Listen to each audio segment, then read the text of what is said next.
లేచింది నిద్ర లేచింది కొబ్బరి పచ్చడి చేస్తున్నానండి. పురుష ప్రపంచం అట్లా అయితే మన అమ్మమ్మలు అమ్మలు అందరూ ఈ రుబ్బురోళ్ళలోనే రుబ్బేవారండి. ఇప్పుడంటే మన జనరేషన్ కొద్ది అన్నీ మారుతున్నాయి కదా, మిక్సీలు గ్రైండర్లు అంతా స్విచ్ చేస్తేనే జరిగిపోతున్నాయండి. మన బాడీ ఎక్సర్సైజ్ అన్నది అవ్వడం లేదు.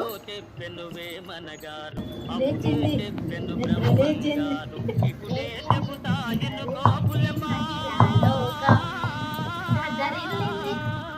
పురుష ప్రపంచం.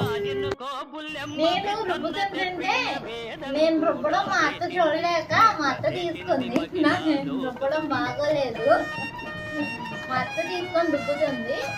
రోడ్లో రుబ్బుకున్న పచ్చళ్ళు చాలా బాగుంటాయి, మీరు రుబ్బుకొనే తినండి. ఫైనల్గా పచ్చడి అయితే ఇలా వచ్చిందండి. వీడియో చూసి లైక్ చేసి షేర్ చేసి సబ్స్క్రైబ్ చేయండి.